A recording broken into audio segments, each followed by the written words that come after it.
to work on growing your business, because I'm a huge believer that businesses are going to come out of this on the other side. Some businesses are not going to come out on the other side, which sucks. But some businesses are going to come out a lot stronger, a lot better for this. See, right now, your competition is terrified, right? Everyone's quiet, everyone's doing nothing. Right now, whereas previously, when you're marketing your business, you're trying to like eke market share away from your competition. Right now, the market's empty. Like, go take as much market share as you can. Market your business. Now, here's the key, because now people go, well, how do you market your business in the midst of all of this and, without seeming crass, which is a really good point. So the key to being able to market right now in a way that's actually going to make an impact is to go back to your marketing message. Okay. So what is the message you're communicating? And this isn't your tagline, right? I was working with a pressure washing guy. And I said, okay, we need a marketing message. And he was like, well, I think we should say something like sparkling clean saves dreams or something. It was something, he was trying to come up with something catchy and fun. And I said, no, the marketing message is the story that you're selling people, right? So if you look at a Kay Jewelers ads, and I use Kay Jewelers for a lot of examples with this because they're out there. A lot of people have seen their ads. And I said, if you look at every single one of their ads, what do? They bring two people together. So their tagline is every kiss begins with K. And what they're trying to tell you is if you buy a piece of jewelry, you get a kiss, right? But what they're really selling you is we create special moments between people that last. And that's the marketing message. So I looked at this guy and I said, we need a marketing message for you, right? What is it people are actually buying when they're buying a pressure wash driveway, siding, roof, right? They're buying that feeling when they drive up and it feels good, feels clean. Everything feels brighter. Life is better. That's the marketing message. You deserve to feel better when you pull up, when you come home, when you show up to work, whatever it is, right? So we went from pressure washing to this marketing message about you deserve to feel better, right? You deserve to feel happy, excited. Okay, so now that we have a marketing message, now we can say, okay, how do we take this message and apply it to the circumstances going on today? So how can we say, okay, we believe that you deserve to feel better with your life. So here's 3 things you can go do today to make your house feel a little less cluttered, right? And so now I'm talking and I'm promoting my marketing message, and I have something to talk about that's relevant, that's not fear-based, that's not beating people down, that's not scaring people, that people want to hear. And so I now have something to talk about, and the rest of my competition is too scared to speak up. So that's how you market right now. So that's the first one. The second one is strategy, coming back to that long-term strategy. Right now, it's hard to lay a strategy for 6 weeks from today, right? Everyone's like, what are we going to be doing in 4 weeks? I don't know. Can't tell you that one. But you can look at where do I want to be in 10 years, right? One of my favorite quotes is the Tony Robbins quote where he says, the human being often overestimates what they can accomplish in a year and underestimates what they can accomplish in 10, 20, or 30. So refocusing on those long-term goals. And then when you're focused, okay, I want to be here in 10 years, you can say, okay, by the end of this year, I need to be here, right? And so you can set a more intermediate goal, but it keeps you again from being caught up in the ruts in the road. And then the last thing that I'm encouraging people to work on is mindset. If you deal with depression, if you deal with anxiety, I know a lot of entrepreneurs who are, a lot of times entrepreneurs are ADD. I don't know if you are. I'm definitely ADD. And I think with that comes this anxiety, right? This voice in the back of your head that won't shut up. It's going and going and going. And so now is the time to do some meditation and read some books and pick up some tools to deal with the stories in your head, to deal with the mindsets that are causing problems for you. And so that's what I keep telling people. I'm like, there's 3 things you can do. You can market your business in a good way. You can look at your long-term strategy and reset your strategy, and you can work on building your mental tools for handling this stuff. Awesome. That's awesome. And I think one for me, maybe I'm a good example. So I have everything you just said. I'm not out doing sales calls and estimates in person every day. Right. So that took up a lot of chunk of my mind space. Mm-hmm. So now we're switching it. I really think this is a great opportunity, not, barring all the bad things that are happening. It's a Right. great opportunity for a business who will hustle and figure out a way to make it happen. So, I mean, we've went to virtual estimates, we've went to Nice. video emails, we've went to anything we can possibly do to keep it on top of their mind and to plan as we go forward. And Yep. for us, we'll be fine on the other end of it. Yeah. Another good thing is there's going to be a lot of talent available. Yeah. Right. So that's like inspiring for us because Right. we can find a lot of great people.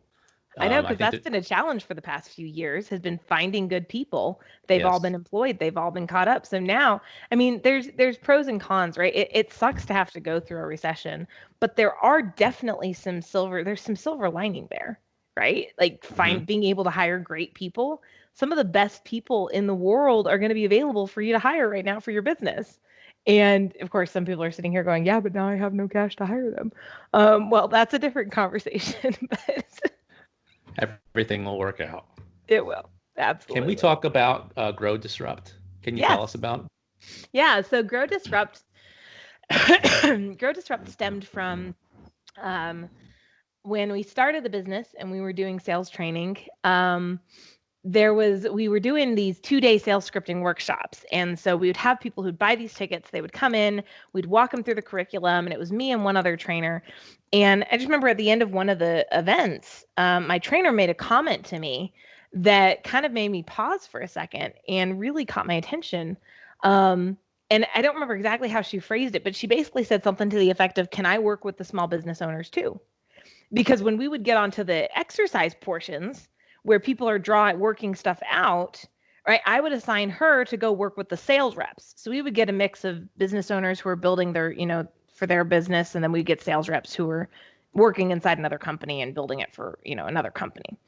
And so I would always assign for her to go work with the sales reps, not realizing, I mean, I just had more fun working with the small business owners. And so there was this moment of, oh, like when she asked that, I was like, interesting. Like I'm much more passionate, much more excited about working with small businesses. I had a coaching practice that I ran on the side where when I left my corporate job, a bunch of my clients called me up and just said, hey, your replacement kind of sucks. You used to work with us on our marketing and, help us design. Like you actually were like helpful. Your replacement doesn't do any of that. How much would it cost for us to work with you? So I'd always had this like practice of clients that I worked with that were coaching clients, and they were all small business owners. And so I had this realization of like, where I get passionate and excited about is working with small business owners. And when I started to look at where do I see this in 10 years, 15 years, and really get serious about it, I was like, yeah, I don't see this being a sales training business. I see us helping small businesses. And so I started looking at, okay, well, how do I want to do that? Do we want to be a coach? And we went through I tell everyone, I'm like, it was like this identity crisis that went on for like 6 months of trying to figure out, okay, what do we do now? Right? We're still running the sales training stuff. It was faltering a little bit because whereas previously I've been all in on it, now I'm like trying to figure out what am I doing here. Um, and so I decided, okay, I want to put on events for small businesses. And I want to, because I don't know everything, right? I can't put on the like I can do a training event. I'm really good at marketing. I'm really good at sales, and I'm really good at, the psychology side of people, managing people. Um, but I'm not the expert in everything in business. And so we put on our first big event where we brought in speakers from all over the country in 2017. So we started working on that 2016 and put it on in January 2017. And that was when I was like, okay, this is what I love to do. And that was when we officially made the transition. And I said, okay, we're an events company. We put on events. We design the agenda. We find the speakers. We book the venue. We book the caterers. We sell the tickets. And our events are going to be application focused. Whereas a lot of events you go to, you get speakers on stage who are like, giving you a great idea, but oh, if you want to apply it, you're going to need to hire me for another $30,000. So I said, that's bull. We're not doing that. We're not allowing sales from the front of the room at our events, period. For starters. For second, um, our events need to show our business owners how to do what they're talking about. So we're going to go out and we're going to find the speakers who have actually accomplished what they're talking about, right? I don't want the professors who, had a business back in the 80s. Like, the business arena has changed. So we're going to find speakers who are active and currently have multiple businesses where they're applying these concepts to create successful, massive growth, right? Where they're not so far removed from the guys in the audience, right? That they can't relate to where these small business owners are at. So we went out and started finding business owners who were successful and had done what they wanted, what they were talking about multiple times, right? No, this isn't theory. So we wanted them to come in and say, okay, I've applied this across this many businesses. Here's what you need to do to create this result. And then I wanted them to walk them through this. And so those are the hallmarks of our events. Is our speakers are like, they're real deal. You may not have heard of them, but they're out there running 6 companies successfully, and they're, they are the expert in their area, and they're going to show you how to do it for your business. And that was where I really found what I got passionate about. And so we rebranded the company 2018 to become Grow Disrupt, which is the event company. How has the pandemic affected business right now? Obviously, you can't go out and have functions. Right. So the good news is we've always done some of our events online, some of our events offline. So that was helpful because, it made the transition to online events not that difficult because we were already very familiar with it. The challenge has been the live events we did have planned for this year all got pushed. So fortunately for us, everything happened early enough in the year that we hadn't signed any contracts yet. So we were able to just push everything out. And we're basically just running the calendar of events that was going to run this year is going to run in 2021 instead. And we added a couple of new events that we weren't going to launch for a couple of years that were digital events. We just moved them up. So it was about a 2-week period of panicking and trying to figure out what the flipping heck we were going to do. But it was doable. We'll put it that way. So we just pushed them backwards. But yeah, pushed stuff out, brought stuff in, and it's so far going pretty well. I'm actually really impressed with, we just landed on our new agenda of stuff last week. So I'm really impressed. I was seeing stuff come in from my team today and I was like, hey, they did good. Hey, that looks great. Oh, good. That's good. Yeah.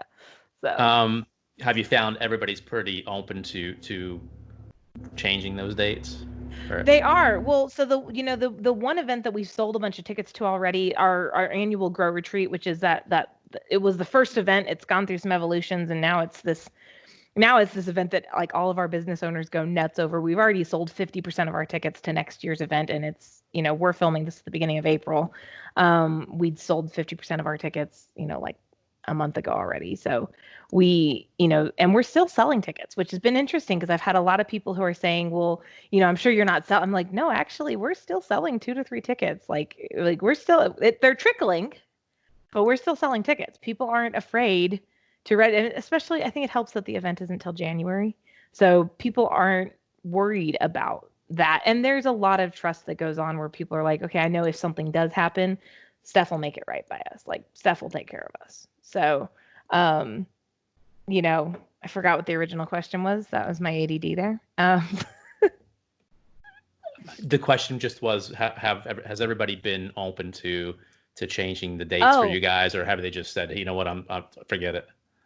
We really haven't. We've had one person that was like, but everyone else has been fine. I mean, like I said, the one that we have actually sold tickets to, we're not changing the date because that's not till next January. The rest of them we hadn't sold tickets to yet, so it wasn't a huge hairy deal. And we're replacing them with other stuff. So even if we had sold, like we've got some digital events going, but we didn't have to change anything for those events because they're digital, they're online. So we actually have not.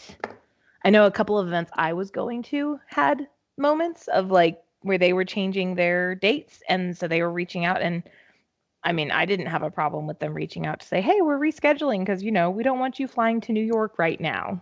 Right. I really appreciated that, actually. So yeah, and it's been our same experience. We've had nobody cancel. Yeah. We've actually been sales-wise busier. I know we have too, which has been, I feel like either your company is like busier or dead. Like, I don't feel like there's an in between right now. Right. Now, in this day and age, if you go on Twitter, it seems like everybody has side hustles. I know I do. Uh, the issue starts to become when that side hustle gets larger and larger and larger, and maybe I'm running out of time for my regular business. Yeah. What's a person do? Well, so that's where you've got to look at where are you really passionate about? And if they're sitting here saying, well, I love my side hustle, the business pays me, Steph, right? So I got to keep the business going. Well, then it's time for you to become a true business owner of your business and not a business operator. If you don't want to be involved in the business, here's the thing. A lot of times business owners forget that you as the business owner should be taking profit distributions. And if you work inside the business, you should take a paycheck, right? But you're the owner. So you should get profit distributions. Think about this. If you own stock in Apple, and let's say you got your profit distribution one week, or let's say you got a letter from Apple saying, "Hey, by the way, if you want your profit distribution, you're going to need to show up at our offices and work for a week next week." You'd be like, "Yeah, screw that." Like, no, right? I gave you my money to leverage as operating cash. You're supposed to pay me a profit distribution. I don't have to show up to work for this. But so many small business owners do this. They show up to work, they either take a paycheck or they take profit distributions. Okay. I'm very closely aligned with Mike Michalowicz's concepts. Have you heard of Mike? Mm-hmm. Yep. Yep. The profit first stuff. There's a Do you book have his here books? right behind somewhere. I do. Yep. So I actually have two of his books over here on my desk. I have way too many books on my desk. So I've got Profit First, which I leave on the desk because I reference it all the time. And then I actually have his next one, the Fix This Next book, which isn't out until the end of April. And it is really an awesome book. I'm just loving reading it. So good. I'm doing some stuff with him. So that's how I got an advanced coffee. But Cool. I'm a big believer in that profit first concept. You should take profit. You should take paycheck. And if you don't, like if you decide, hey, my side hustle is where I'm really enjoying this, and this is where I get my sense of accomplishment and my passion and my fire, and this is what I want to do with my time, then you need to work on setting up your business so that you can be the owner, but you don't work in it. You pay someone else to work in it, and maybe you take a 5% profit distribution once a year.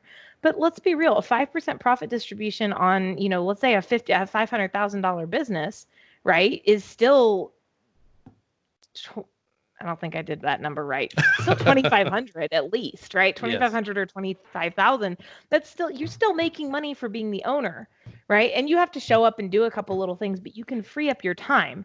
And so if you decide you would rather spend money on the side hustle or spend time on the side hustle and turn it into a real paycheck, and you want to get your paycheck over here, then your job is to replace yourself inside your business so that you can spend your time over here in the side hustle and you don't spend time over here. You hire someone else to do that for you. Good point. Can't do both. I don't know if I could do both.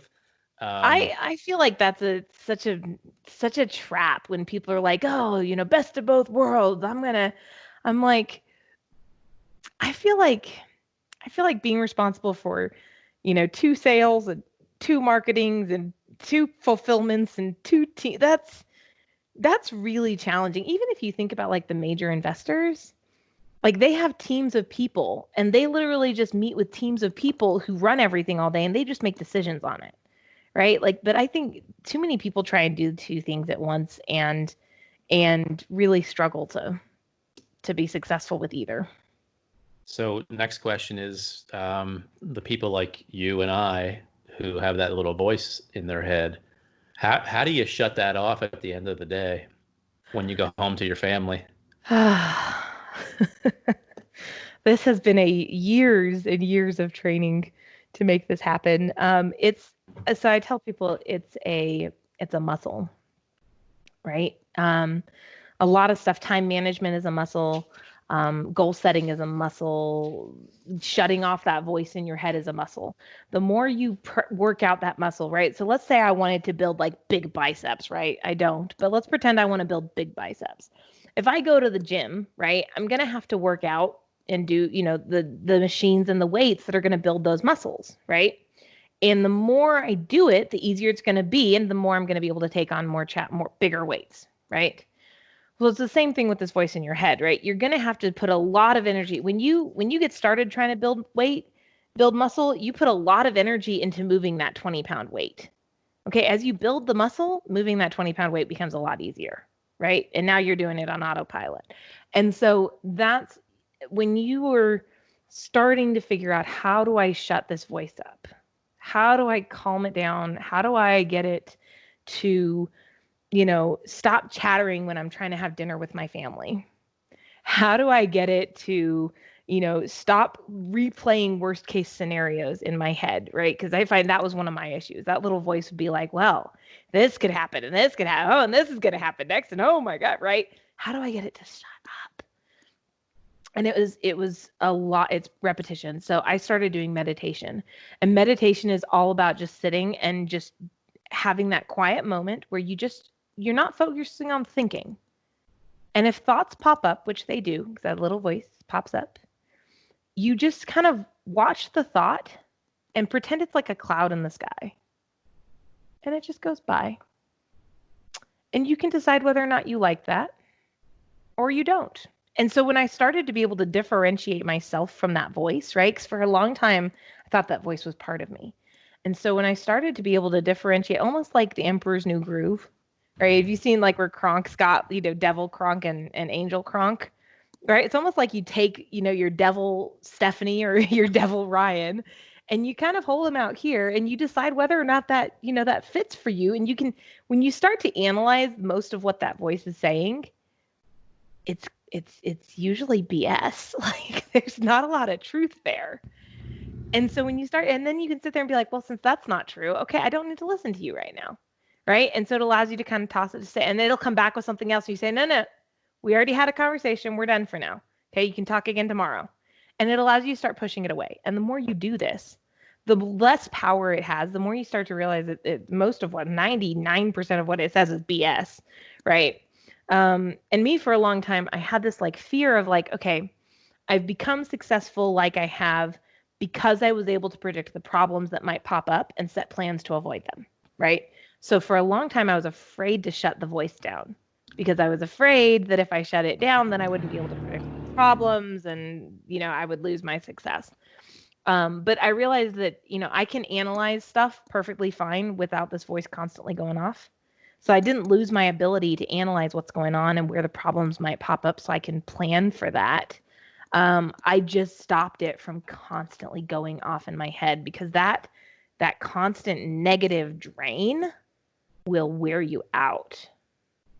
And so, I mean, that was what I did. It was meditation. It was taking what this voice had to say and saying, is that legit? Nope. Well, then, okay, you're done. No, you can't talk right now. We already had a cover. You're done. Right. And the more you do it and the more you have that, internal conversation, the voice gets weaker and weaker and weaker to where you can actually focus on, what you're doing with your family or even with your employees. I found it was really screwing with my head with my team too, inside the business. So well, it's very common, and everything you just said is me. So you think you can predict the future. You can see all the stuff that's about to happen before it happens. Right. And you're right. A lot of times, a lot of stuff does happen, but sometimes you're trying to predict the future and it doesn't happen. And you're right. It drains a lot of the energy. Yeah. There's a whole bunch of things that can go on with that you're thinking negatively. Yeah. So good point. In our business, we're in the construction business, which has been male dominated, especially in the painting business for some reason. I don't know why. So the women in our office routinely deal with these older men who are just will not want to deal with a woman or call them sweetheart or honey or whatever it could be. How can they deal with that and overcome that and, shut these people up?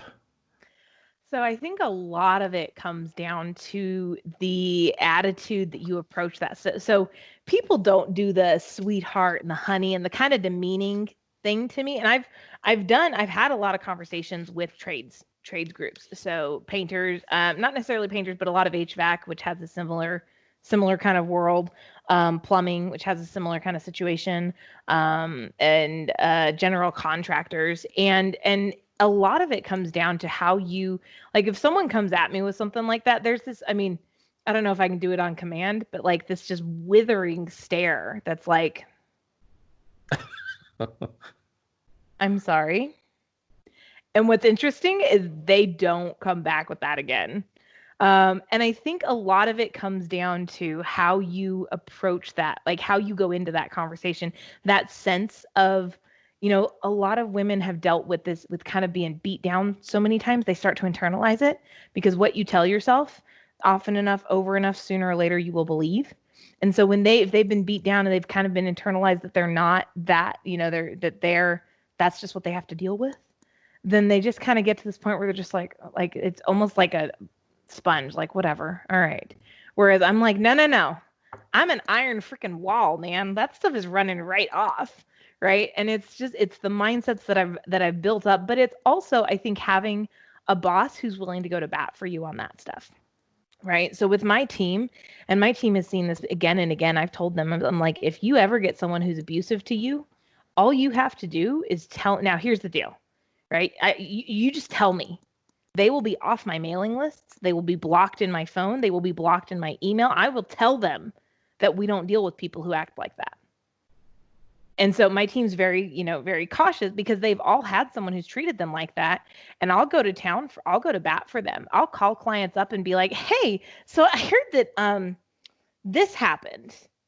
I'm sure there was some kind of misunderstanding, right? And then how they respond, if they're trying to defend what they did, done, right? If they're like, yeah, right. So, you know, it's not like an instant blacklist type of thing. But them knowing that I've got their back gives them a lot of strength as well. Like, okay, I don't have to put up, you know, I can stand up for myself here. And I can tell them, no, we don't do that. We don't act like that. I can give them a type of look and they'll back off, because I know my boss has got my back. And I think that goes a long way. But I also do think like there's a lot that has to be done on the mental side for those women. Like there's, you know, and I'll recommend this book cautiously. If the title offends you, don't go get the book. That's all I'm going to say. Okay. Because if the title offends you, you're not going to like the book. Okay. If you don't know what this word means, go look it up before you order the book. I had someone who said, I didn't know what a dominatrix was. I was like, oh, well, that explains why you did not like the book. But it's The Inner Dominatrix Guide, Become a Badass in Business. And it's a really great book, especially for women, on mindset and perspective. And there were some tools that I found really valuable out of it. But yeah, if you have problems with, author is a former dominatrix, Dana Ferrant. And if that's going to bother you, don't get the book. Well, we'll put that link up for everybody. But I always say the customer is not always right. I don't adhere to that policy, and I try to empower them to tell that person to go F off, honestly. Right. Just don't deal with it. You don't have to deal with it. You don't deserve it. And you're not the only person they're talking to that way. So that's the bad part. So that's not just you. Yeah. They're probably talking to every woman, every female who comes into their life, and maybe the one at home too. Yeah. So that's not a good thing. No, you could be the wake-up call for them. And I think women sometimes need to feel that, like, okay, because, if you think about it, women will oftentimes, like, we're the ones who will, like, give and give and give as long as we're taking care of everyone else, right? This is, the mom is the one who's taking care of the family, taking care of this and this and this. And until you point out that, hey, you're actually damaging the family, you're damaging other people by not taking time for yourself, right? When they realize, like, women have an easier time, for the most part, internalizing it from an external perspective. So when women start to realize, hey, by me calling this person out, I could be saving other women too, and possibly from something worse than just being given a derogatory look or laugh or joke, right? If I'm willing, and look, there's way, you don't have to get all in someone's face. Like someone goes, "Hey, sweetie, can you take care of this for me real quick?" You don't have to be like, "Don't call me sweetie." Like, this is not what this is about. But you can be like, "I can. My name's Stephanie, by the way." Nice. Right? And they're like, "Right. Thanks, Stephanie. Appreciate that." Right? And it's always looking at the pros and cons, right? I've got people who call, "Hey, sweet." Mostly my husband calls me sweetie. I don't care about him, but like, you know, looking at the intent behind it too. If it's intended to be, that's when you call it out. And there are very nice ways to do it without being an absolute prick, right? And think about it this way: you make a bigger impact on them when you do it in a way that helps them see how unacceptable that was, as opposed to making them feel bad. Because when you make someone else feel bad, our automatic reaction, coming from a psychological perspective, if I start to feel bad, my automatic reaction is to go into fight or flight mode. And most of the time, I land in fight mode. Most guys land in fight mode too. So when you start making me feel bad, oh no, no, no, no, we're going down. Like, come on. Like, I'm gonna come up with 30 reasons why you are so wrong, right? And that doesn't help. So if you can find a way where you're like, that's not how we operate around here, and you can help them realize that what they did was wrong without making them wrong, then you can make an impact. And you can make an impact that could impact, like you said, their home life, every other person they're engaging with, interacting with, I mean, at a huge level. So, yeah. Cool. Good advice. I see your book right behind you. Yes. So, Friend Power. Friend Power. How the friends you choose. You can say this a lot better than I'm going to, but the one thing I firmly believe in is who you have around you is who you will be. So could you explain that? Yeah. So our little tagline for the book is the company you keep will either elevate or relegate your success in life. They will either pick you up or they will drag you down. And this is going to come down to everything in your life, from your spiritual levels to your finances, your hobbies, your business, your personal life, your relationships. I mean, everything in life is impacted by the people you hang out with. And way too often we allow ourselves to hang out with people. Maybe we work with people that we don't feel like we can get away from, or we have friends that we've just been friends with them forever. And you know what? We just ignore. Actually, there are some times when I see relationships with people where they don't even see or hear what the other person's doing that's wrong because they've just blocked it out for so long. Right. Like, we'll use, race. I've heard, races where I've walked out of meetings and been like, dude, the racism, that was not acceptable. And the person's like, huh? Oh, just like, I've just learned to ignore it. And I'm like, no, no, no, no, no, no. Okay. That's not, and it's not just racism or, sexism or any, like, it comes down to how they think and talk about money, right? If, you're surrounded by people who are looking for handouts, you are constantly going to be looking for handouts. In psychology, we talk about an internal and an external locus of control. So that references whether you believe you occur to life, right? Whether I happen to life or life happens to me. Whether you believe that I got in the car and I got stuck because some genius up ahead got, in a car accident and that's my life and this always happens to me, and so I'm late for my job interview, so I'm not going to get the job, and all because some dummy got in a car accident, right? That's an external locus of control. That's giving away your control to other people, right? An internal locus of control says, I should have left sooner. This job interview is important to me. I either should have left sooner or I should have not scheduled it back to back with something else that I could have left sooner. I need to do this. I'm going to call them right now and let them know I'm stuck. I'm going to be proactive. And so where your locus of control ends up is determined by who you hang out with. So if you hang out with people who think that everything happens to them, life happens to them, you're going to end up believing the same. If you hang out with people who believe they take control of life and they happen to life, you're also going to end up believing the same. And so that's going to impact the choices you make in relation to everything. It is going to influence where you end up financially in business with your job. You know, have you ever noticed how the people hanging out around the water cooler complaining, they never get promoted and they're always complaining about how the world is against them, but no one wants to promote them because all they do is complain? Like, that's what friend power is about, is becoming aware of who you're hanging out with. And then once you're aware of it, doing something about it. Awesome. Stephanie, we're going to have to do a part 2 because I still have a million questions left and you're awesome. That's awesome. Where can we find you at and all your things, your sites? Best places. We have 2 sites you can go to. We have the company site, which is growdisrupt.com. You can see all the events we're up to. You can see we have a ton of articles on there, tons of free resources. You can also go to thestephaniescheller.com, like the one and only.